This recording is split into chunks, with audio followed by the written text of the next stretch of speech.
Bienvenue à tous. Sans plus tarder, on va commencer par les deux premiers points de l'ordre du jour, qui sont des demandes de citoyens de pouvoir s'exprimer devant le Conseil. La première interpellation, c'est celle qui est relative à la situation du logement molenbeekois. Nous sommes ici ce soir des habitantes et des habitants d'une dizaine de sites de logements sociaux différents. Nous sommes réunis en un collectif citoyen.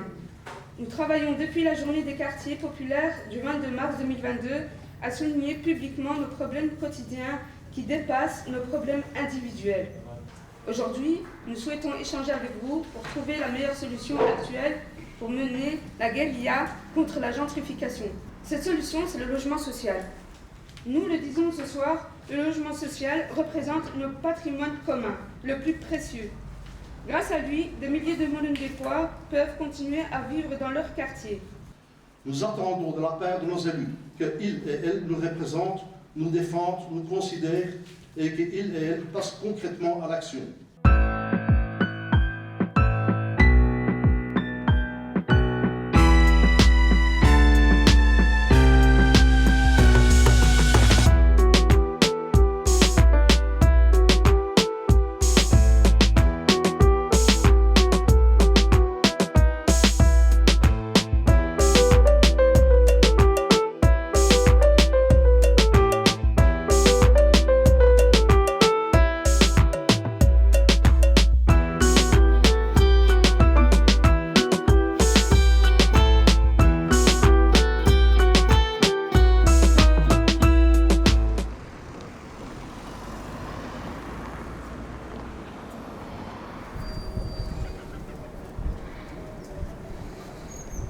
Je m'appelle Ida Ballet, j'habite rue de la Colonne de Vertilleur et ça fait plus de 20 ans que je suis là.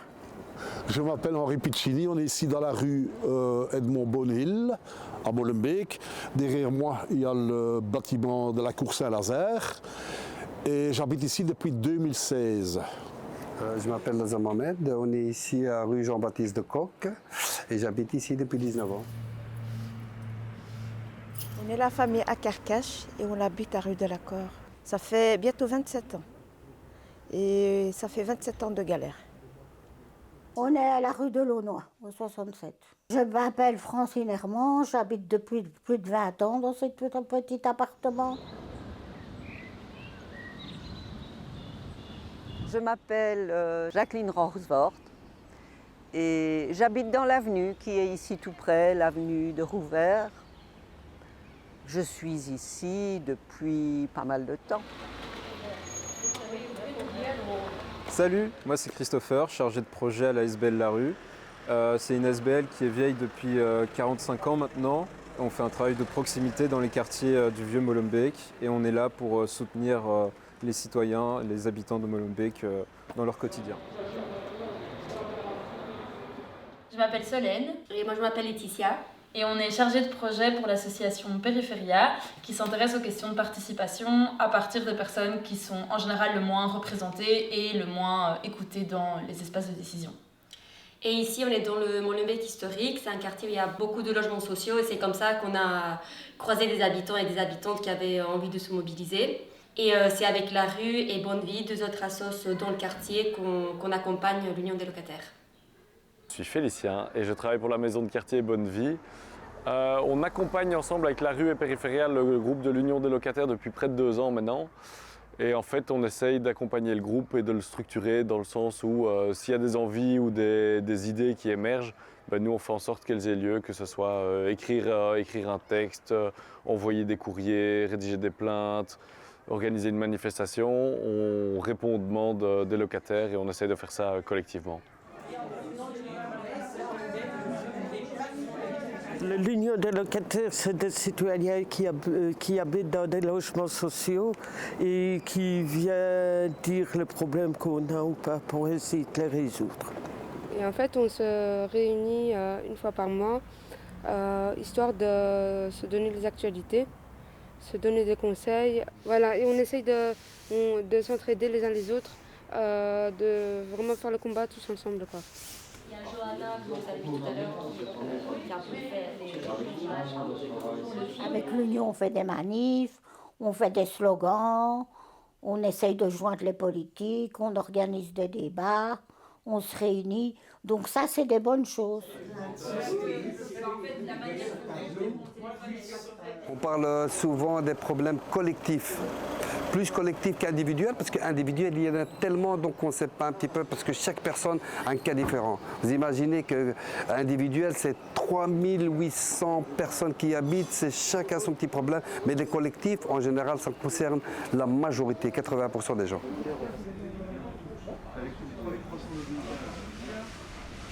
Et donc on a passé un peu de temps à aller à la rencontre des locataires d'une dizaine de sites de logements sociaux ici à Molenbeek pour un peu établir leur diagnostic à eux.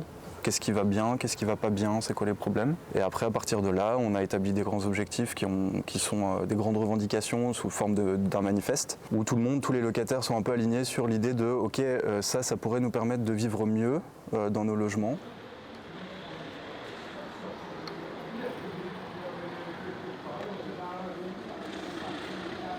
Notez bien ça dans vos agendas, s'il vous plaît. Le lundi 27 février, à partir de 18h, ici, on a la visite du directeur du logement molenbeekois.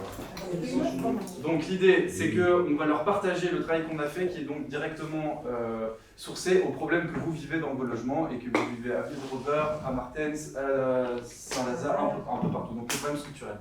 L'idée méthodologique de cette soirée-là, pour pas qu'on se tape dessus directement, c'est qu'on vienne avec les propositions en leur disant « Nous, on a travaillé en tant que locataire pour vous proposer des pistes de solutions d'amélioration. Est-ce que vous êtes avec nous et comment est-ce que vous pouvez nous aider ?» Non, mais temporalité, c'est bien pour Plusieurs quotas sont partagés. Une qualité des logements parfois trop mauvaise. Des difficultés de communication avec vous. Les chartes que les locataires payent qui sont peu claires. Et nos voix qui ont difficile à être entendues. Malheureusement, ce qui a été fait par le passé, nous ne pouvons pas y revenir et nous avons hérité d'un patrimoine qui est très très vieux. Alors depuis 2019, on a entrepris pas mal de choses. On a remis en conformité et rénové complètement les logements laissés vacants, développé, intensifié et harmonisé la communication avec vous. Alors on avait commencé à le faire fin 2019, début 2020. Et puis là, il y a le Covid, malheureusement il y a bon dos, il y a le Covid qui a tout cassé, et donc les réunions avec les locataires n'ont pas pu avoir lieu pour des raisons que vous connaissez bien. Je représente l'avenue de Rover. Et l'avenue de Rover, depuis que je suis arrivée avant l'ancienne direction, il y avait toujours eu ce problème d'insalubrité au niveau des appartements. Alors, ma première question sera, pouvez-vous nous transmettre un calendrier exact des rénovations à venir sur tous les sites, je le redis, sur tous les sites du logement molenbeekois, quels seront les bâtiments rénovés en priorité? C'est extrêmement compliqué de donner réponse parce qu'il y a plein d'instances différentes qui participent à la décision. On doit avoir l'aval de la SLRB par exemple, tant pour le budget que pour le type de travaux. Et donc comme il y a beaucoup d'institutions et de partenaires différents qui participent à la décision et qu'on a aussi des surprises en cours d'études, eh bien le plan change et les délais sont rallongés.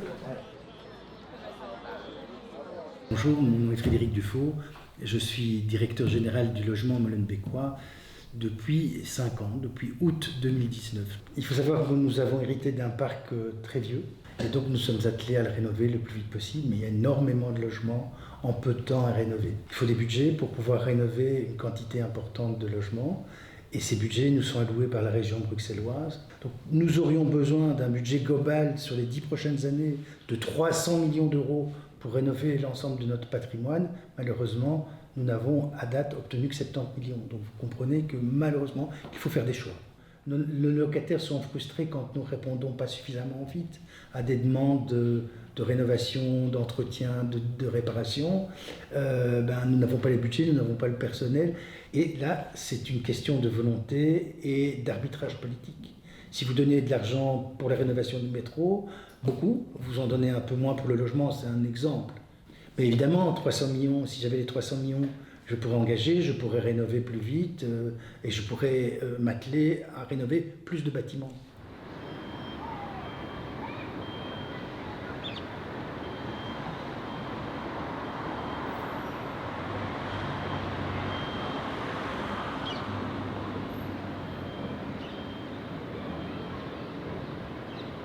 ne sais pas si vous savez combien d'habitants compte Molenbeek-Saint-Jean. 100 000 habitants à peu près. Est-ce que vous savez combien d'entre eux ont demandé à pouvoir rentrer dans le logement social? Alors c'est plus de 10 000. Vraiment, je vais rajouter une petite donnée. Nous avons près de 30% de jeunes de moins de 20 ans à Molenbeek qui font partie de ces ménages. Et donc vous comprendrez qu'en fait, à Molenbeek, le besoin, l'avidité pour un logement à bas prix de qualité publique est énorme. Et aujourd'hui, c'est vrai qu'on va inaugurer ce magnifique bâtiment, mais il y a encore d'autres projets sur le territoire de ta commune où les chantiers sont en cours, où les chantiers vont démarrer. Et donc, Molenbeek en a vraiment fait une priorité du logement social qualitatif pour ses locataires. Et ça, je dois pouvoir nous reconnaître. Merci à toi et à tes équipes. Oui, c'est bon, ça fait. Ah, j'adore.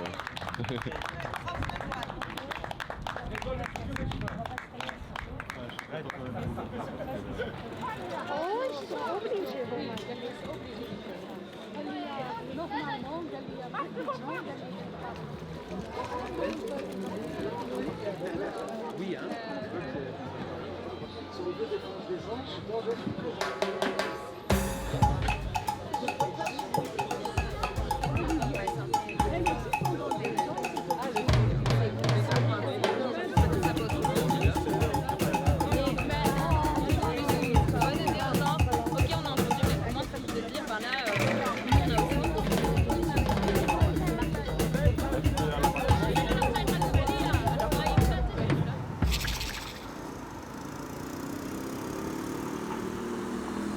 Premièrement, je suis membre de l'Union des locataires parce que moi je suis bien ici. Je ne peux pas me plaindre sauf pour le loyer et les charges, tu vois. Mais il y a des gens qui habitent dans des insalubrités pas possibles, où il y a même un paysan qui ne voudrait pas mettre ses cochons. Hein. Le problème que j'ai dans mon bâtiment, c'est la sécurité, les cafards, l'humidité. Ici, il y a le plafond qui s'écroule dans la salle de bain. Il y a les parlophones qui ne vont pas depuis des années. Ils ont remplacé, mais ils ne vont pas. Et puis bon, quand ils refont les appartements, celui d'à côté de chez moi, il est fait depuis plus de 6 mois et il n'y a toujours personne dedans.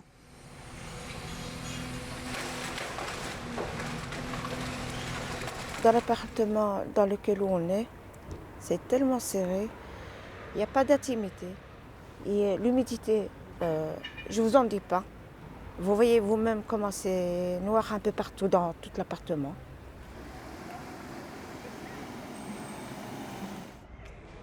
On va chez moi. Dû à l'humidité, j'ai de l'eczéma, cuir chevelu, j'ai des champignons dans le dos, etc. Et donc vous allez voir les endroits clés. D'accord. Qui font que voilà, j'ai ça. À tout de suite. Allons-y. Une des fameuses portes d'entrée catastrophiques. Voilà.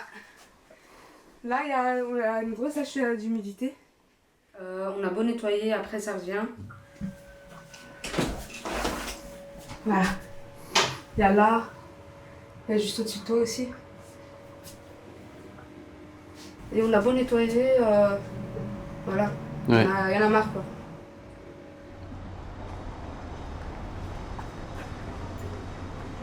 Allez voir l'appartement de madame, s'il vous plaît, et voyez par vos yeux, voyez comment cet appartement il est. Et chaque fois, elle envoie au service technique, il vient, madame, vous n'irez pas très bien. C'est incroyable.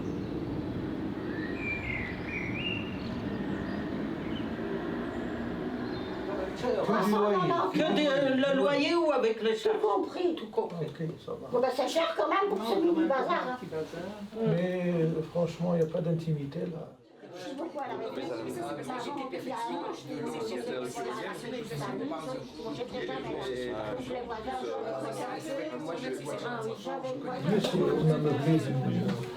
Ah là, c'est pire. Pourtant, ils sont venus au mois de décembre, mais je n'ai plus de nouvelles. Et ça s'est dégradé facilement. C'est parce que tu n'arrives pas. Tu ouvres pas la fenêtre. Ben, comment tu... J'ai pas de fenêtre, je peux pas. Et t'as parfois le mur qui tombe dessus dans ton bain? Bah regarde, il va pas tarder. Il n'est pas encore tombé, mais je me dis que ça va pas tarder. j'achète le produit au bricot, je remets le produit anti-humidité et je repeins. À chaque fois. J'ai jamais dit, oui, on a d'humidité, venez. Si, une fois, je l'ai dit, ils sont venus avec des appareils qu'ils ont mis sur la cheminée ici et dans ma chambre et ils ont dit, parce que vous aérez, pas assez. Comme ils disent, j'ai entendu à des autres dames là. Ah mais non. Ah, mince alors. Il y a une goutte là qui tombe du plafond. Ouais, je vais vite téléphoner avant que ça ne devienne grave. Où est-ce qu'il est mon téléphone? Comme d'habitude, je le cherche. Ah, voilà.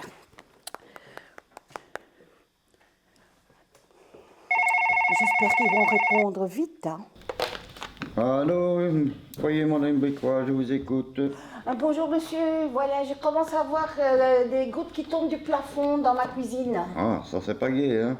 Oh, pas du tout. Puis-je avoir le numéro de l'appartement, s'il vous plaît? C'est le 135-2. Ok, 135-2. Je vais vous envoyer une équipe.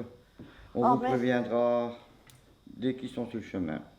Merci beaucoup, De rien, monsieur. madame. Ah, ok, ça va, ils ont répondu vite. Oh là là, toujours personne. Ça devient grave ici. Peut-être qu'ils ont oublié. Je vais retéléphoner. Oui, oui, oui, oui, oui, oui. C'était encore entre les... Ah oui, ça va, c'est pas trop tard. On est encore dans les heures. Allô, foyer Molenbeek-quoi, bonjour. Oui, bonjour monsieur. Oui, bonjour madame. Dites, il y a quelques mois, je vous ai téléphoné parce que j'avais des gouttes qui tombaient du plafond, mais là, ça commence à être plus grave. Ah, vous êtes la madame du 300... 335. Oui, bien, oui, je sais, bon, je suis au courant du dossier, mais la personne qui devait venir est tombée malade, donc on n'a personne pour l'instant pour le remplacer. Alors veuillez patienter, hein, madame. Écoutez, là, les seaux commencent à se remplir rapidement. Hein. Ouais, on fera au plus vite, madame, on fera au plus vite. Vous êtes, oui. Votre dossier est ouvert, ne vous inquiétez pas. On Ok, s'occupe de vous. d'accord. Ok. Oh, mais là, c'est vraiment grave. Et ils ne sont pas encore arrivés. Oh, mais c'est pas possible. Ah, da. Oi. Il ne répond pas en plus. Foyer Molenbeek-quoi, je vous écoute. Bonjour monsieur, c'est la troisième fois que je vous téléphone pour la fuite du plafond là, dans ma cuisine. Oui, votre dossier est ouvert, ne vous inquiétez pas. 335, c'est ça l'appartement? Oui, c'est ça, mais ça vraiment, je suis obligée d'ouvrir un parapluie pour faire ma vaisselle, vous vous imaginez? Mais madame, quand il pleut, il ne faut pas rester dehors. Hein. Oh!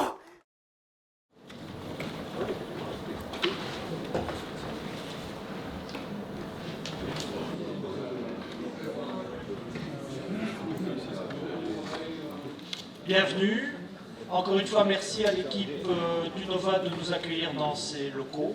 J'accueille donc Monsieur Yves Lemens qui s'est déjà présenté à vous tout à l'heure. Il présente donc la directeur générale de la SLRB. La parole est à vous. Il y a vraiment un réflexe qu'on doit avoir au niveau du politique, c'est de comprendre que le logement social n'est que le reflet d'une société qui va mal.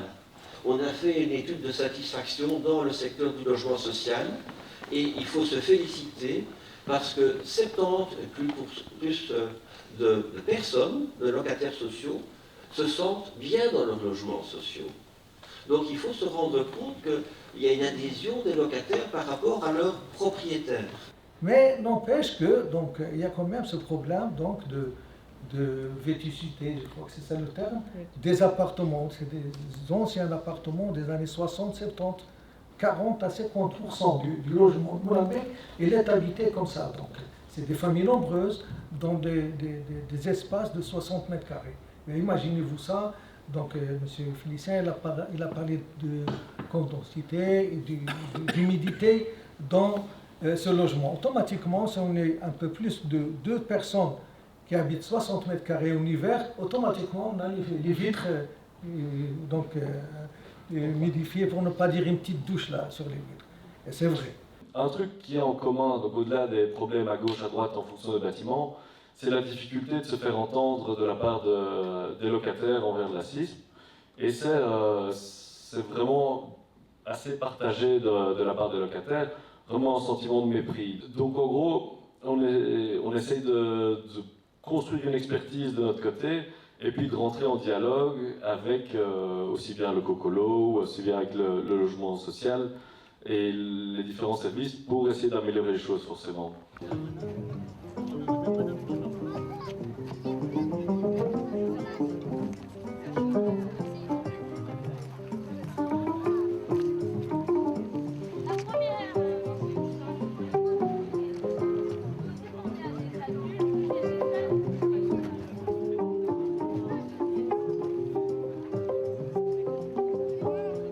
On est ici à la deuxième journée des quartiers populaires où le but c'est de parler de gentrification sous différents thèmes.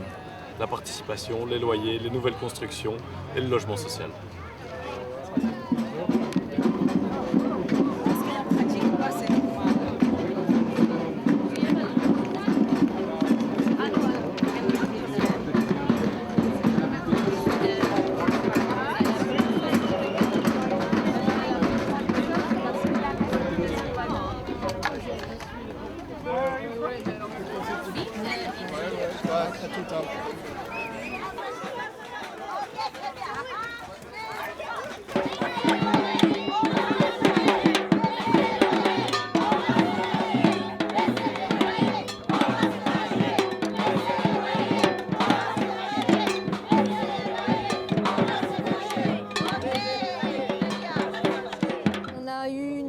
Une invitation à une réunion avec le logement molenbeekois au mois de mars. Donc il y a le monsieur Dufour et son administration qui nous a demandé au logement de se réunir dans un local pour nous annoncer qu'ils allaient rénover les bâtiments 1 et 3 du boulevard Edmond Marktens.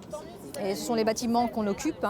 Il y a à peu près 100 habitations, je pense, par tour. Donc ça fait 200 familles impactées par cette décision.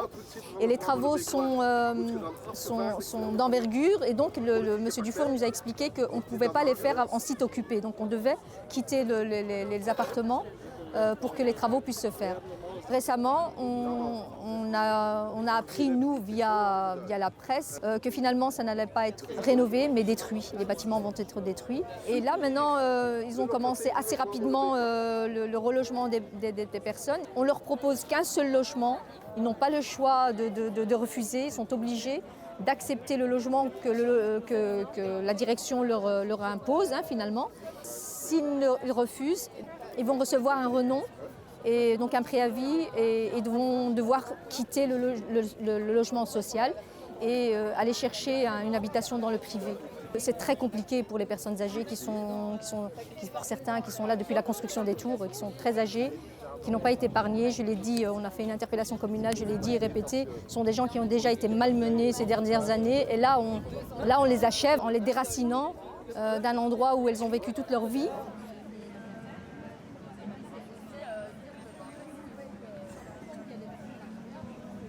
Rassemblés, on a décidé de faire cette action parce que les tours Martens vont être détruites et que nous sommes, nous les habitants qui sommes encore logés là-bas, nous sommes très très inquiets de tas de délabrement des bâtiments. Le logement molenbeekois s'était engagé à maintenir et entretenir les bâtiments jusqu'à ce que le dernier locataire soit relogé, mais ce n'est pas du tout le cas. On se rend compte que tout est en train de se détériorer. On a affiché l'action aujourd'hui, vendredi. Entre-temps, la porte a été réparée.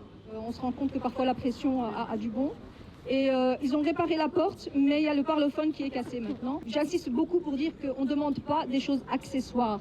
On demande le minimum d'entretien et pour qu'on soit en sécurité et qu'on puisse jouir de notre habitation. Normalement, c'est normal qu'on ait une porte qui ferme et c'est normal qu'on ait des ascenseurs qui soient fonctionnels. Voilà.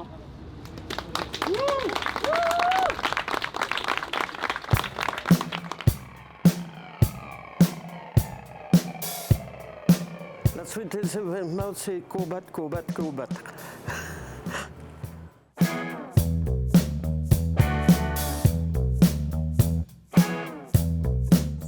change pas de paradigme au niveau politique, ça sera des pansements sur des plaies énormes.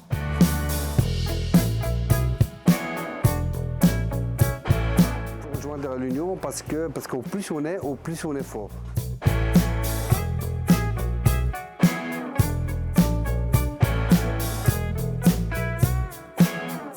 J'ai appris aujourd'hui que je savais déjà que c'est une volonté politique.